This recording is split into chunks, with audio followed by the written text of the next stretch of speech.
ஞானத்தின் ஆழம், அர்த்தமுள்ள ஆன்மீகம்.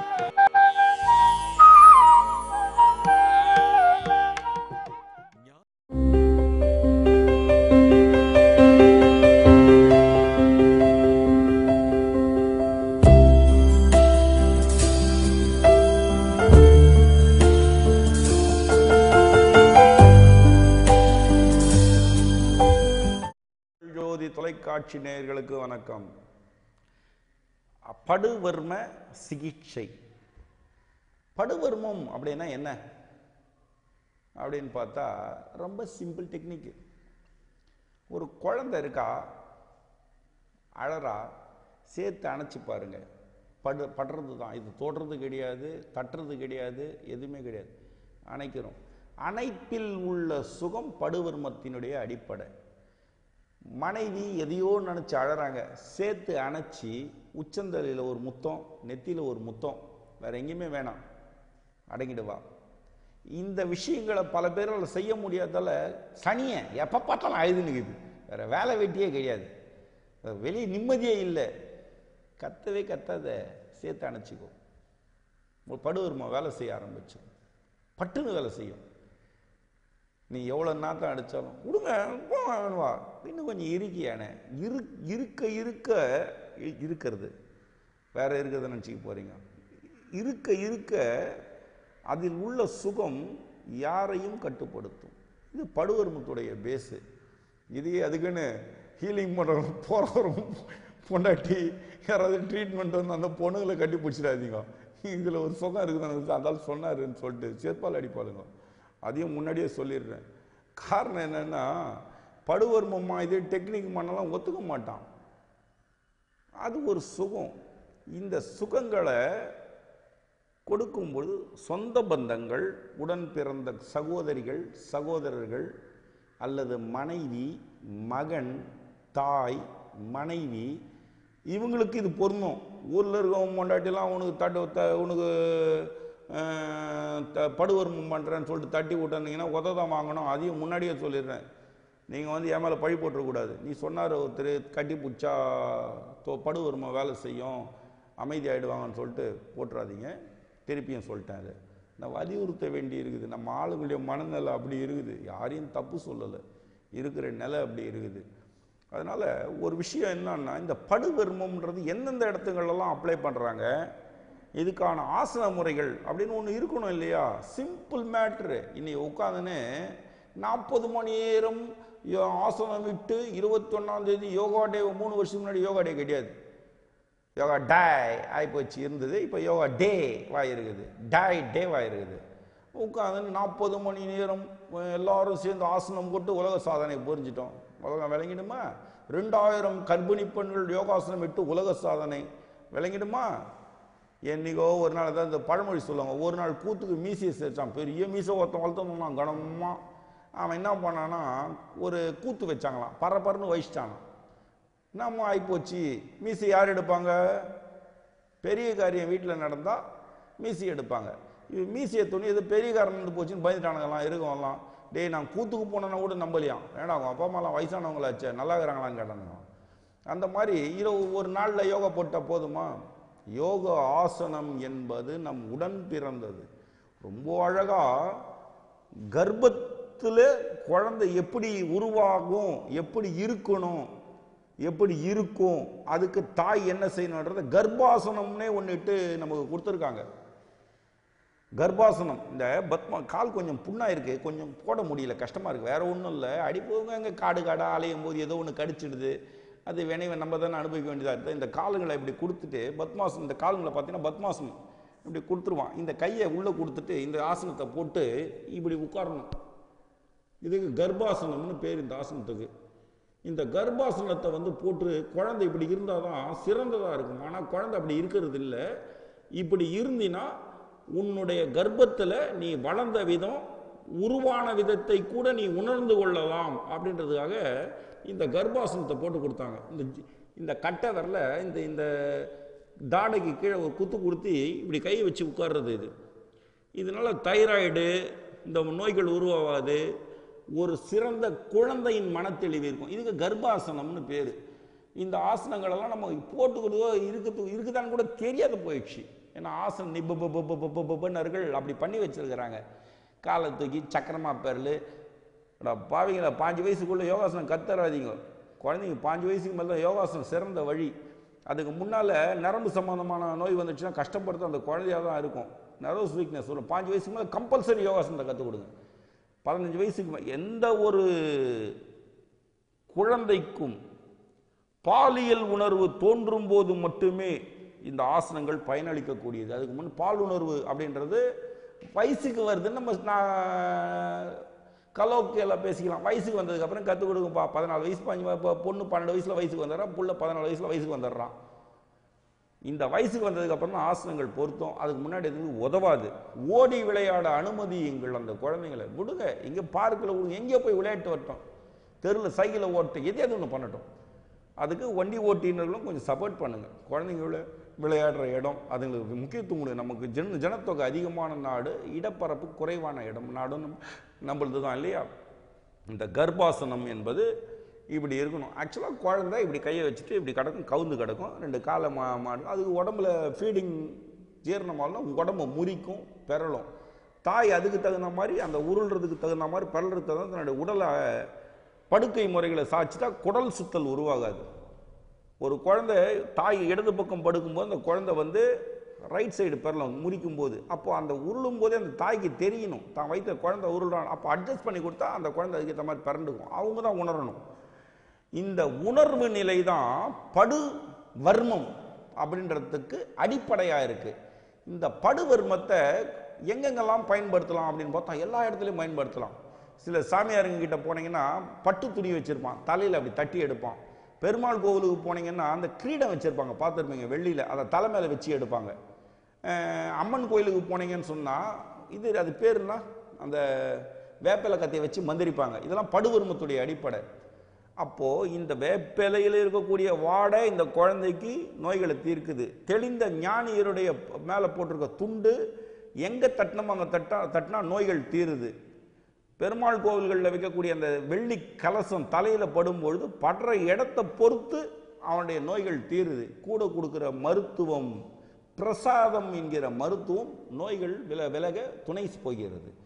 ஒரு துளசி, நன்னாரி, ஏலைக்காய், பச்சைப்பயிறு, கிணற்றில் இருந்து எடுத்த நீர், போர்லேருந்து இல்லை, அந்த நீரோட இதெல்லாம் கலந்து 2.5 மணி நேரம் வச்சு பிரசாதம் கொடுப்போம். இந்த கைகளில் வாங்கி விரலில் கூட இப்படி தான் பிடிச்சி வாங்கி குடிச்சிட்டு தலையில் தடவிக்கிறோம். அந்த கிரீடம் பட்ட இடம் உள்ளே போன நீர் 2 நோய்களை வைக்கும். இது விளக்கும். இது படுவர்மத்துடைய நிலை. வேப்பிலை பிடிக்கிறேன்னு வாங்க, அந்த கிராம பகுதிகளில் சொல்லுவாங்க, வேப்பிலை பிடிக்கிறம்பான்னுவாங்க. ஒரு வேப்பிலை வச்சு டப்பு டப்பு டப்பு டப்பு டப்பு டப்பு டப்புன்னு உடம்பு பூரா தட்டி இறக்கி விட்டு இப்படி உதருவாங்க. பட்டு பட்டு பட்டு பட்டு தலை மேலே வந்துச்சு, திருப்பி இறக்கி அப்படி உதருவாங்க. 3 வாட்டி இப்படி இப்படி ஒரு இடம் பூரா சுற்றிட்டு டப்பு டப்பு டப்புன்னு தட்டிட்டு உதறி போரில் போட்டு போயிடுன்னுவாங்க. இதுவும் படுவர்மத்துடைய அடிப்படை தான். படுவர்மம் மிக முக்கியமானது. இந்த படுவர்மம் அப்படின்ற ஒரு விஷயத்தை நம்ம என்ன பண்ணுறோம்னா இன்னமும் நினச்சின்னு இருக்கிறோம். அப்படி ஒன்று இருக்குதா? அப்படி இருக்கு. வர்மக்கலையினாலே சூக்குமத்தால் வெல்வது. அதாவது இந்த வாயுக்கள் மூலம் வாயுக்களை எங்கெங்க எந்தெந்த நம்ம முதல்ல சொன்னோம் 7 நிலையில் நம்முடைய கதிர்வீச்சுக்கள் உடம்புல படியுது. அதுக்கு ஹோரைகள்னு பேர். அதை 4:30 மணிக்கு மேலே அந்த முதல்ல காமிச்ச ஆசனம் போட்டு ரெடி பண்ணிக்கங்கன்னு சொல்லிட்டு, இப்போது இந்த படுவர்மம்ன்றது என்ன அப்படின்னா, இந்த படுவர்மத்துக்கும் ஒரு அற்புதமான ஒரு ஆசனம் இருக்குது. அந்த ஆசனத்துக்கு திரிசூலாசனம் அப்படின்னு பேர். அது இதை பார்த்தீங்கன்னு சொன்னால் இன்றைய காலங்களில் இப்படி வச்சுன்னு வாழ்த்துறேன்றாங்க. இன்னும் இருக்குது இந்த கையில் வாழ்த்துறதுக்கு, இப்படி வச்சா வாழ்த்துறாங்களாம். அது முறைப்படுத்தப்பட்ட அற்புதமான ஆசனத்தில் ஒரு மூலம். இந்த படுவர்மத்தை இந்த ஆசனங்கள் மூலமாக மேற்கொள்ளும் போது என்னென்ன நடக்கும்ன்றதை இப்போ நம்ம பேச போகிறோம். அதை நம்ம ஆசனத்தை காட்டுறோம் பாருங்கள். இந்த ஆசனத்தை எப்படி நிற்கணும் முதல்ல அப்படின்னு சொன்னால், இது ரொம்ப சாதாரணமான ஒரு இயக்கம் ஆசனம். இந்த ஆசனத்தை கால்களை இந்த பாருங்க இந்த மாதிரி ஒரு வி டைப்பில் வச்சுக்கணும் கால்களை. இது ரொம்ப முக்கியமானது. காரணம் என்னென்னா, இந்த 2 வகையான நரம்பு மூலங்கள் இருக்குது பார்த்தீங்களா, இந்த 2 வகையான இதுவும் வந்து மேலே படணும். இப்போ படும் பொழுது நம்முடைய தேவையற்ற உணர்ச்சியின் வேகங்கள் கட்டுப்படும், உணர்வுகள் பெருகும்.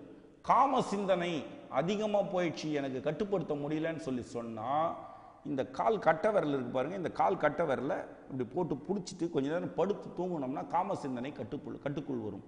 சாமியாருங்க வந்து பார்த்தீங்கன்னா கட்டை செருப்பு போடுவாங்க. அந்த கட்டை செருப்பு எதுக்கு போடுறான் அப்படின்னு சொன்னால் பூச்சி பொட்டுகள் இல்லை பூச்சி பொட்டுகள் கடிக்க அப்படி இல்லை. இந்த கட்டை விரலுக்கும் நடுவில் மையப்பகுதி இதுக்கும் மையப்பகுதியில் ஒரு பிடிப்பு வரும்பொழுது காம சிந்தனைகள் கட்டுப்படும். இது நேரடியாக இது விந்து பையை தாக்கக்கூடியது. பொம்பளைகளுக்கு கட்டை செருப்பு கொடுக்கல, நல்லா பார்த்தீங்கன்னா தெரியும். எந்த பொம்பளை செருப்பையும் கட்டை செருப்பு அவங்களுக்கு தேவையில்லை அப்படின்றத விட்டான், அவங்களுக்கு புல்லாக் போட்டு விட்டான் மூக்குள்ள. மூக்கு அடிக்கடி பார்த்தோன்னா காம சிந்தனைகள் கட்டுப்படும். இந்த கட்டை விரலுக்கு நடுவில் கட்டை செருப்பு போட்டு இந்த கால் கட்டை விரலில் பிடிக்கும் பொழுது தொடர்ந்து ஒரு நாளைக்கு 3 நிமிடங்கள் இந்த காலை வந்து இப்படி பிடிச்சிட்டு இருந்தோம்னா கடும் காம சிந்தனையின் வயப்பட்டவர்கள் கட்டுக்குள் அடங்குவார்கள். அப்போது இந்த கட்டை விரலுடைய பகுதிக்கு நேர் பின்புறம் இந்த பாதங்களை ஒன்று சேர்க்கணும். இதை வந்து ஒரு 15 டிகிரின்னு சொல்லி 30 டிகிரி, அது எனக்கு டிகிரி கணக்கு தெரியல, இந்த அளவில் வச்சுட்டு நிறுத்திக்கணும் காலை. இப்போ பாருங்கள், ஏந்து நிற்க போகிறேன். உடம்பு இந்த கால் இப்படி இருக்குது, கட்டு இதுவாக இருக்குது. இந்த கால் வந்து இப்படி விலகி இருக்குது. கைகளை இப்படி கொண்டு வரோம், அகட்டி கைகளை திரும்பி இப்படி திருப்பும்போது இந்த கைகள் பாருங்கள் இப்படி வரக்கூடாது, இப்படி போயிடும். இப்படி போகும்பொழுது இந்த கண்கள் என்ன ஒரு சீராக வச்சுட்டு நல்லா தூக்கி வச்சிங்கன்னா இதுக்கு திரிசூலாசனம்னு பேர். இதுக்கு இந்த பார்த்தீங்கன்னா சூலம் மாதிரியே இருக்குது இந்த உடம்பு. இந்த கண்களை மேலே தூக்கி இந்த நெத்திக்கு மேலே வச்சு இப்படி பண்ணணும். அதாவது இந்த நினைவுகள் ஒன்று கூடி, கண்கள் ஒன்று கூடி, நெத்தி அல்லது உச்சி பகுதி முறைப்படி தவப்பயிற்சி எடுத்திங்கன்னா உங்களுக்கு புரிஞ்சிடும் ஈஸியாக.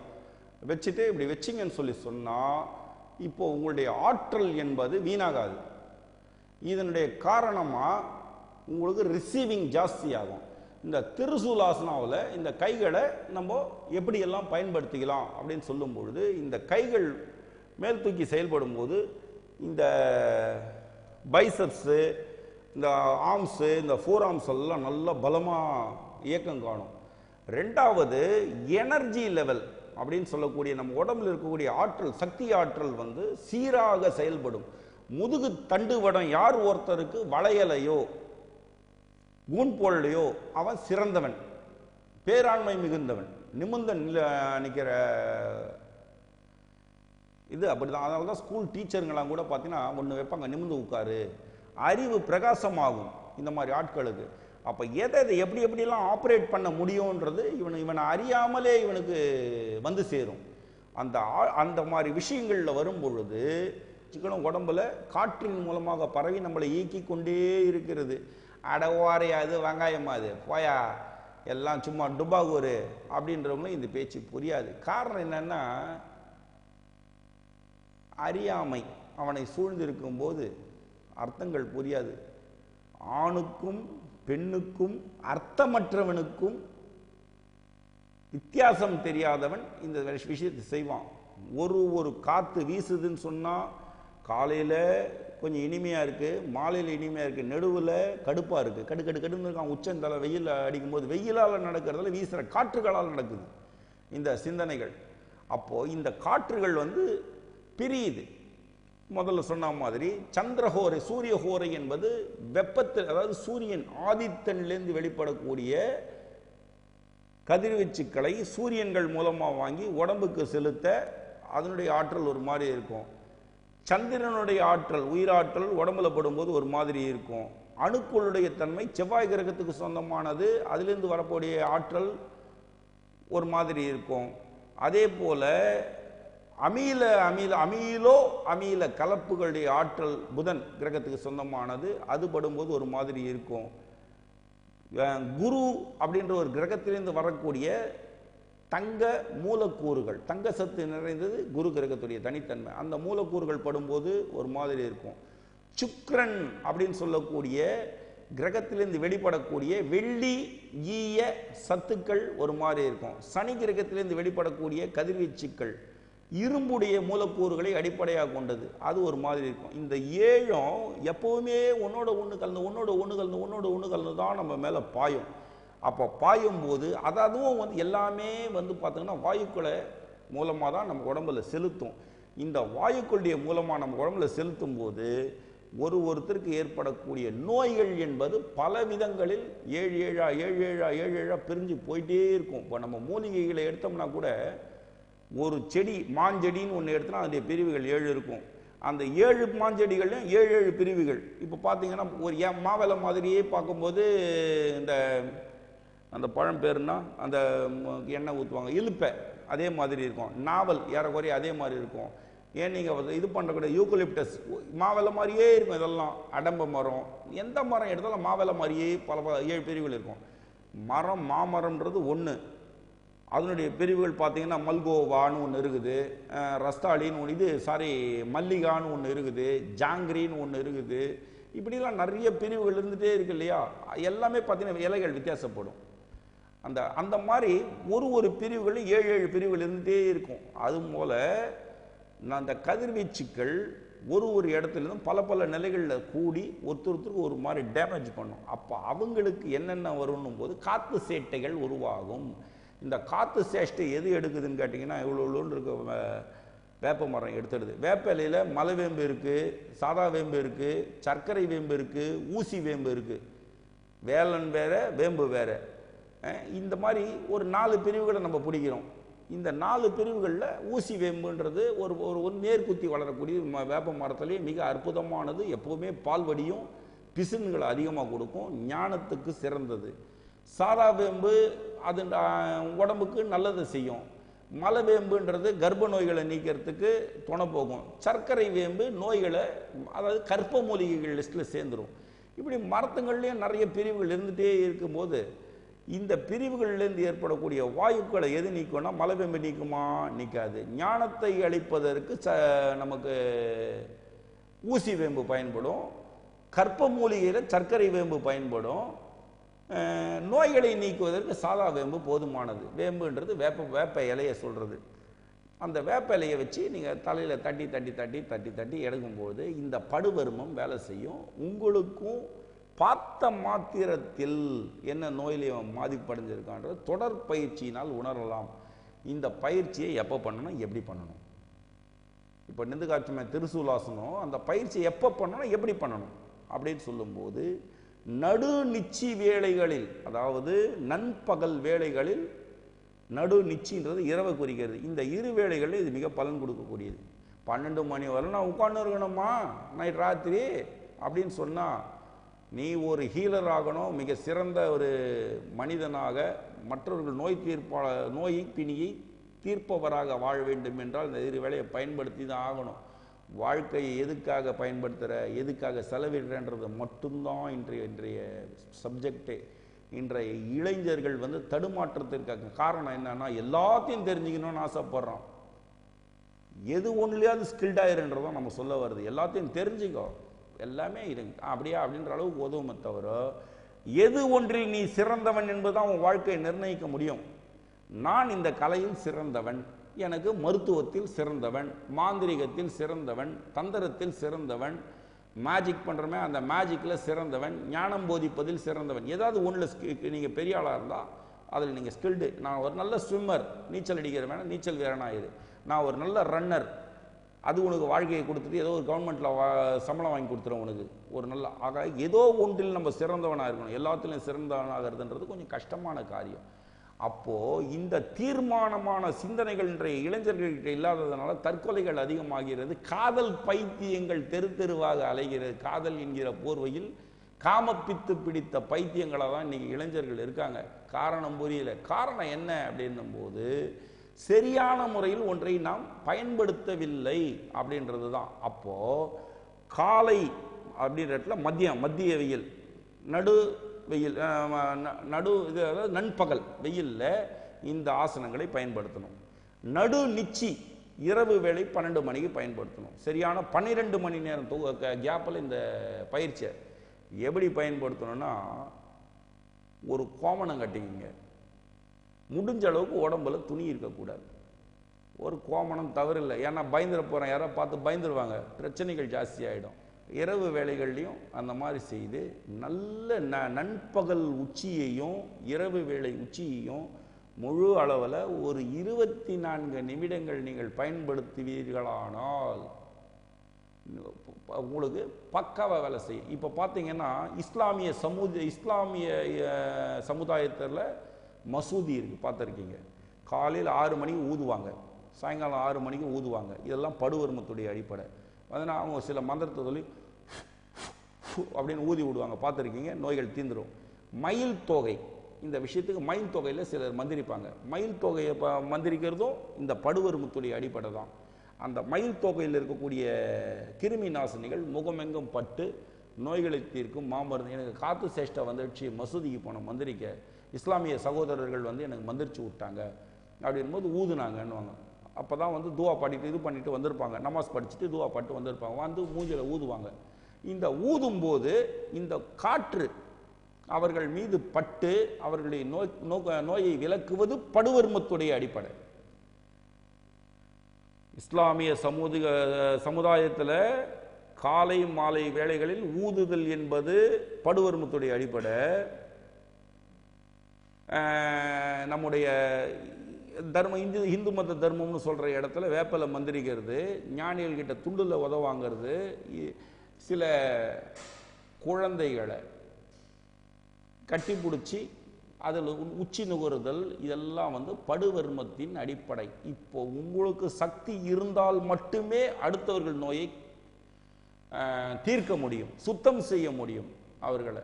அப்போ நோய்கள் என்பது எப்படி ஒன்றாலும் இந்த ஹோரைகளாலையும் கதிர்வீச்சுக்களின் கலப்பாலையும் வாயுக்களாக மாறி நம் உடலில் பாய்ந்து நம்மை சீர்குலைக்க முயலும். அதை தவிர்க்கவே முடியாது. ஆனால் மனிதனுக்கு மனிதன் மட்டும்தானே உதவி செய்ய முடியும். ஒரு கழுதையோ யானையோ நம்ம மேலே கட்டி பிடிச்சுன்னா தாங்குவோமா? ஒரு கதை இப்போ கூட சொன்ன கதையை திருப்பியும் சொல்கிறது தப்பு இல்லை. ஒரு நாய் தன்னுடைய எஜமான் மேலே விழுந்து விழுந்து விழுந்து விளையாடுது. அந்த எஜமான் என்ன பண்ணுறாரு, அது கூட செல்லமாக கொஞ்சிட்டு போகிறாரு.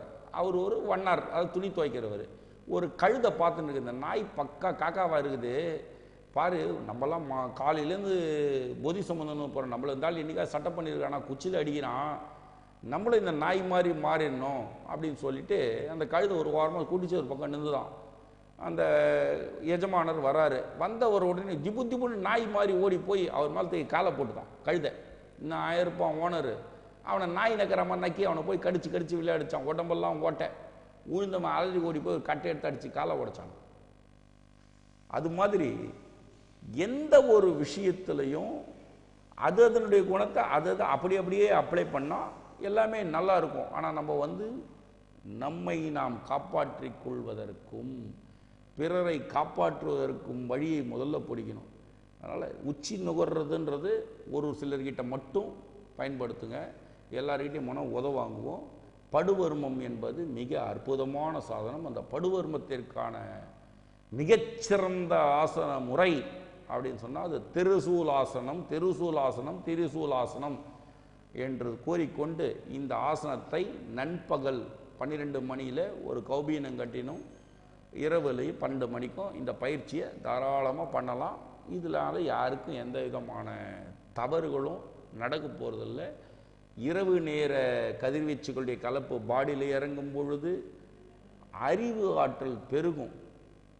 நண்பகல் நேர கதிர்வீச்சுக்கள் என்பது நம் உடலை காக்கும்.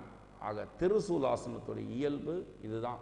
ஆசீர்வாதம் பண்ணுறதுக்காக உருவானதில் திரிசூலாசனம் தன்னை தான் காத்து கொண்டு மற்றவர்களுக்கு படுவர்ம சிகிச்சை அளிப்பதற்காக உருவாக்கப்பட்டது. எனவே ஆசனம் என்பது சரியான முறையில் புரிஞ்சிக்கலன்னு சொன்னோம்னா அவ்வளோதான் நம்ம கதை.